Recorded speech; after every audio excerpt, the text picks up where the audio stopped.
Welcome to the Deep Dive. Great to be here. Today we're really plunging into the intense world of competitive junior volleyball. Yeah, specifically looking at some top young players. Exactly. We're focusing on athletes from California, class of 2028.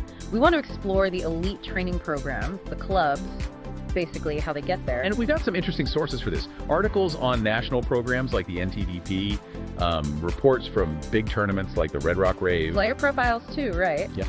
And a closer look at one specific club, Absolute Volleyball Club. That's right. Pulled it all together. So our mission here is to unpack all of this, understand the whole ecosystem for these athletes, see what really drives their development, and pull out key insights for you. Sounds good. Where should we start? Okay, let's jump right in. A major thing that pops up is the 2025 Girls Indoor National Team Development Program, the NTDP Spring Training Series. Ah, yes, the NTDP. What's really interesting is how the sources describe it. They call it like one of the most comprehensive and elite training opportunities nationally. And it's geared towards long-term growth, development, and getting seen. Exposure. Okay. This one happened back in May 2025 down at IMG Academy in Florida. IMG, okay. And the coaching level sounds pretty high end. Oh, absolutely. Top tier. Yeah. The sources point out you had collegiate coaches running things. Marie Zadek from DePaul. She was with the U15, U16s. Okay. Then Janie Morrison from Texas A&M coaching the U17s. And Alyssa DeRico from Utah with the older group, U18 up to U20. Wow, so direct access to Division I coaches. That's significant. Definitely a big draw. And California talent. It seems like they were heavily represented. Yeah, the sources use the phrase exceptionally well represented. Which really tells you something about the strength of California's pipeline for volleyball talent. Right. And these players, they're not just applying, they're hand-picked. The source mentions a rigorous nationwide scouting network. So getting invited is a major validation. Exactly. And the program itself, the NTDP, is built around this holistic idea of 5 core pillars: craft, mind, body, heart, and team. Craft, mind, body, heart, team. Okay. Yeah, the goal isn't just about the technical skills. It's about building resilience, leadership, communication, the whole package. That holistic view, it feels important for the long run, not just the next game. Right. Can you give us a feel for some of the California players invited? Especially maybe that U15, U16 group, the 2028 class. Sure. The lists are pretty long, but focusing on that U15, U16 group. You see Southern California players like Piper Cody, she's an outside hitter. Anaya De La Fuente, also OH. Okay. Lana Frelix, an opposite, and Dylan Kupiak, a middle blocker, all invited from SoCal. And importantly for our deep dive here, Sasha Slaughter, a middle blocker from Northern California, was also on that U15, U16 list. Correct. Sasha Slaughter from NorCal. And this is interesting for listeners who might be athletes or parents. Yeah. The source explicitly says selections come from that scouting network, and they really push keeping recruiting profiles updated, like the ones on University Athletes. Right. So that visibility piece, again, you need to make sure your info is out there and current. Exactly. It's part of playing the game at this level, being discoverable. Makes sense. So speaking of visibility and high-level competition, the sources also take us to Vegas, the Red Rock Rave tournament. Ah, Red Rock Rave, yes. This wasn't just a regular tournament. Sounds like it had some extra buzz. Definitely. One source calls it bidding season. That's because teams are fighting for those coveted bids to the USA Volleyball Girls National Championship. Okay, so huge stakes, nationals on the line. Huge stakes. The sources describe the atmosphere as thunderous, competition fierce. And the Vegas Convention Center was apparently buzzing with college coaches. Scouting Central. Pretty much. And the California teams, they apparently came out strong. Yeah, I saw a note about them being undefeated in the AM pool on day one. Right, making a statement early. But what's really valuable for our deep dive are the specific player evaluations from the event. Ah, okay, the scout's perspective. Exactly. Reading these descriptions, you get a real sense of what coaches are looking for, the specific language they use. Okay, let's get into that. What kind of things were highlighted in those evaluations? Well, instead of just listing names, let's look at the themes. For attackers, outsides, opposite middles, you see terms like explosive power, consistently putting balls away. Okay, the finishers. Right. But also smart shot selection, not just power. And controlling the net, shutdown presence. For blockers, control the net with confidence. So power, consistency, and smarts. What about setters? For setters, it was about being composed and adaptable. Big one. Also, distributing with precision and running a high-tempo offense. Quick decisions, accurate sets. Tempo seems key. Very much so.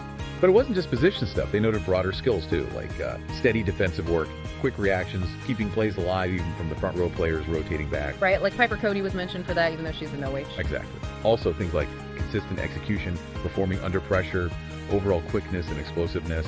and just being locked in or showing good court awareness. That's a lot they're looking at. So where did Sasha Slaughter fit into these evaluations? Sasha Slaughter, the middle blocker for ABC, mentioned she was specifically called a dominant middle blocker. Dominant, okay.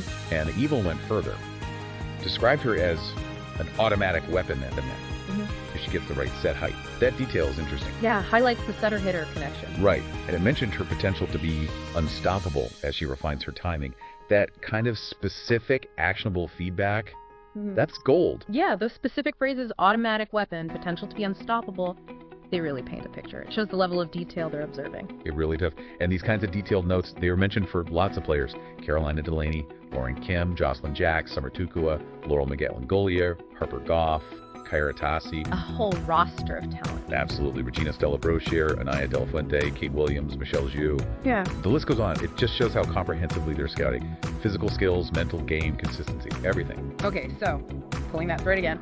Sasha Slaughter. We saw her invited to NTDP, highlighted at Red Rock Rave. Let's track her journey a bit more. What else do the sources tell us? Okay, Sasha. Sources confirmed. Class of 2028, middle blocker, 6'2", attends Berkeley High in California. Huh, and her club. Absolute Volleyball Club, ABC. ABC. And her team there, they had some serious success in that bidding season you talked about. Oh yeah, big time. The sources say her team, Absolute 15 Black, took silver second place at 2 major national qualifiers in 2025. 2 silver medals at qualifiers. That's huge. It is. The Pacific Northwest qualifier and the Far Western qualifier. Yeah. And getting silver at those earned them 2 separate open bids for the national championship in Dallas. Wow. 2 open bids, so they definitely punched their ticket. They did. But wait, there's more. The source adds they also earned a bid through their local league, the NCBA, which means they triple qualified. Triple qualified. What does that signify exactly? It means they prove themselves across multiple arenas, major travel tournaments, and the regional league play.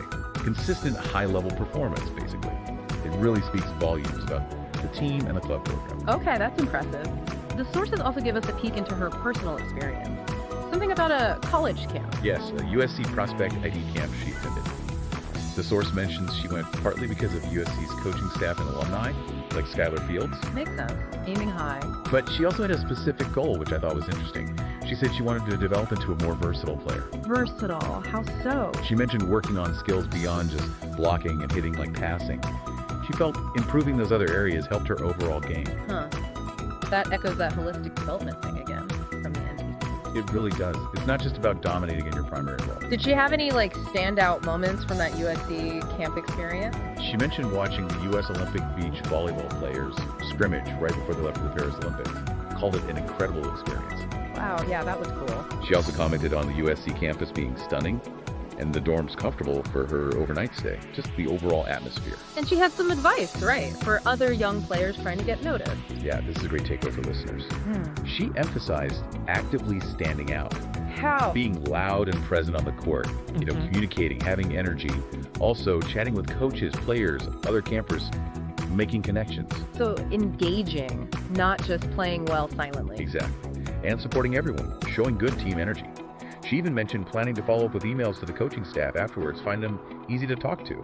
That proactive approach, that seems crucial in recruiting. Definitely. Don't wait to be discovered, make yourself known. Okay, so much of this journey we're tracing seems to lead back to the club. Sasha plays for Absolute Volleyball Club, ABC. What do sources say about them? Founded in 2005, Northern California. Described as a premier club, regionally and nationally. Run by directors Jake Spain and Katie Peace. And their success comes from? The sources point to a dynamic training system and the insight of their exceptional coaches. Dynamic how? What's their approach? Well, the source suggests they tailor things, even for the younger players, like introducing overhand serving and faster offensive systems earlier than some other clubs might. Pushing them early. They seem to believe that gives players an edge as they move up. But here's a key part of their philosophy, stated explicitly. They do not promote winning at all costs. They focus on being successful, and they define success as coming from practice, preparation, mental toughness, commitment, and extra effort. Okay, so the process and the character traits, not just the final score. Exactly. They see those qualities as building a foundation for success on the court and in life, individually and as a team.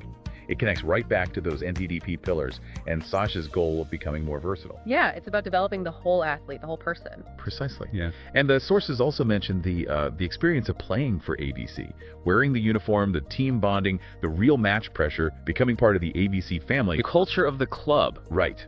They say there's no substitute for that experience, whether you're aiming for college or just starting out. The commitment learned through training and tournaments. And they have the alumni to back it up, right? Welcome back to the deep dive. You know, in youth volleyball, it's incredibly competitive. It really is, yeah. So what does it actually take for a young athlete to, well, not just stand out, but maybe signal they could really dominate down the line? That's the key question, isn't it? Today we're digging into some recent PrepDig articles. They've been covering top events like UA Next Camp, Junior National Championships, Far Westerns. Okay. And our goal is to pull out what makes a couple of specific players tick and how their high-level play now gives us a glimpse into maybe their future impact, you know, in those big national championship settings. Right. And let's kick things off with someone who brings some serious power. Amara Enemuo, outside hitter, class of 2028, plays for Absolute Volleyball Club 15 Black. That's her. It tells you a lot about her mindset, you know. It's not just talent, it's commitment. And we're seeing that impact beyond just camps, too. At the Far Westerns National Qualifier, big stakes there, bids for nationals on the line. Yeah. PrepDig reports said she brings undeniable power to every swing. Undeniable is the word. But, okay, power is one thing. At this level, everyone's strong. Right. What else did the scouts notice? What makes her effective, beyond just hitting hard? That's a great point. Pure power isn't enough. Yeah. The reports mention she's found her rhythm and contact point. So there's technique refinement happening there, maximizing that force. Okay, so precision, too. Right. And maybe even more importantly, her confidence on the attack is only continuing to grow. It's hitting hard, yes, but also hitting smart, with timing, and that growing mental edge. Yeah. She delivers when it matters, a real game-changer type. Okay, so from that powerhouse hitter, let's pivot to the player setting her up, the one orchestrating things. Amelia Knudson. Yes, the setter.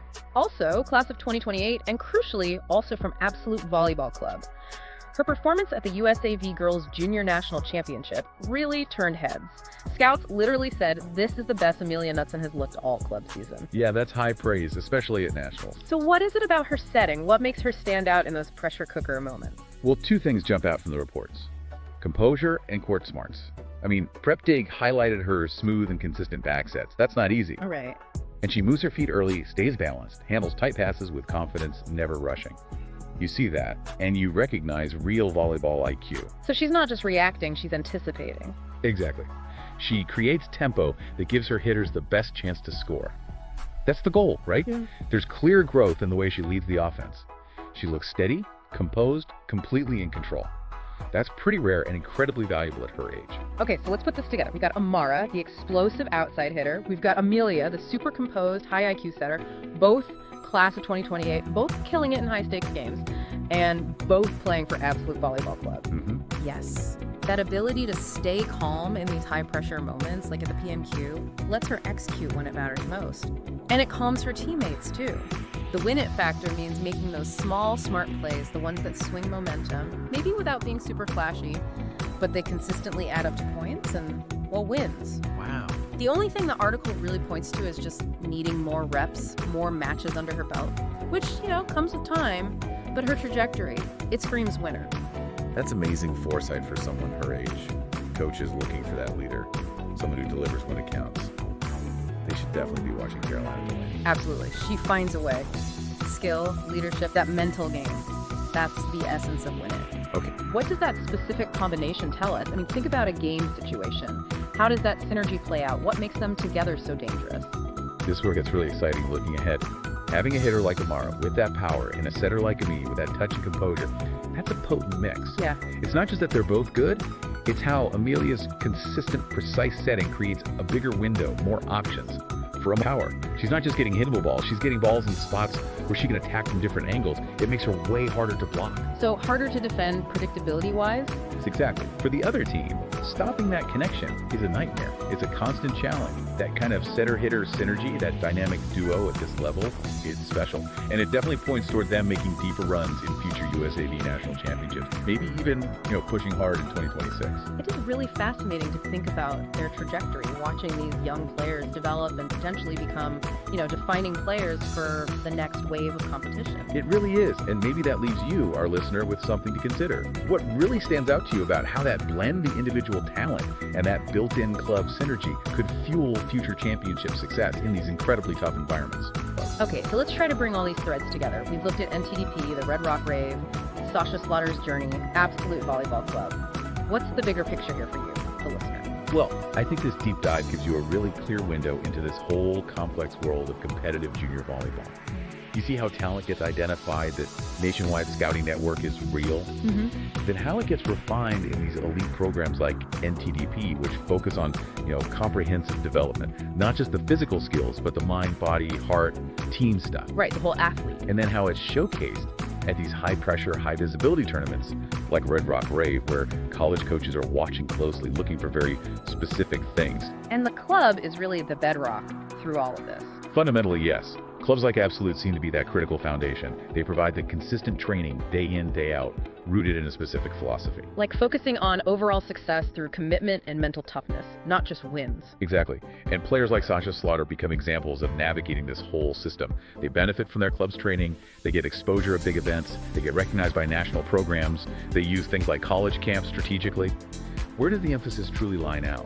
The sources list examples. Yes, that alumni list provides concrete proof, shows their pathway works, preparing players for the next level. And remember, several of Sasha's teammates on that triple qualified 15 black team in the club. Okay, so let's try to bring all these threads together. We've looked at NTDP, the Red Rock Rave, Sasha Slaughter's journey, Absolute Volleyball Club. What's the bigger picture here for you, the listener? Well, I think this deep dive gives you a really clear window into this whole complex world of competitive junior volleyball. You see how talent gets identified, that nationwide scouting network is real? Then how it gets refined in these elite programs like NTDP, which focus on, comprehensive development, not just the physical skills, but the mind, body, heart, team stuff. Right, the whole athlete. And then how it's showcased at these high-pressure, high-visibility tournaments like Red Rock Rave, where college coaches are watching closely, looking for very specific things. And the club is really the bedrock through all of this. Fundamentally, yes. Clubs like Absolute seem to be that critical foundation. They provide the consistent training, day in, day out, rooted in a specific philosophy. Like focusing on overall success through commitment and mental toughness, not just wins. Exactly. And players like Sasha Slaughter become examples of navigating this whole system. They benefit from their club's training, they get exposure at big events, they get recognized by national programs, they use things like college camps strategically. And they take those proactive steps, like reaching out to coaches. Right. It's a journey that really takes, as one source put it, the village. The athlete, the coaches, the family, the whole support system. Yeah, that journey.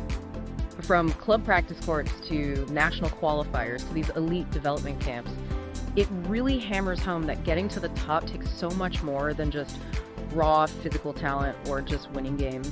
It absolutely does. You see it again and again in the sources. Yes, technical skill matters, the power, the speed, the precision, but so does court awareness, decision-making, resilience, leadership, communication, mental toughness, commitment, that proactive engagement we talked about, that focus on the NTDP pillars, mind, body, heart. It's not just like corporate speak. It seems genuinely central to how development happens at these highest levels. It really makes you think differently about what it means to build a successful athlete today. It does. And considering this emphasis we saw in the sources, developing players beyond just their main position skills, focusing on passing for a middle blocker, or on mental toughness and leadership for everyone, it brings up a really interesting question, doesn't it? Which is, what does this suggest about the qualities that will be most valued, most sought after, as these athletes move up to college and beyond? It really makes you ponder that balance, balance between highly specialized skill and that broader athletic character in the modern game. Where does the emphasis truly lie now?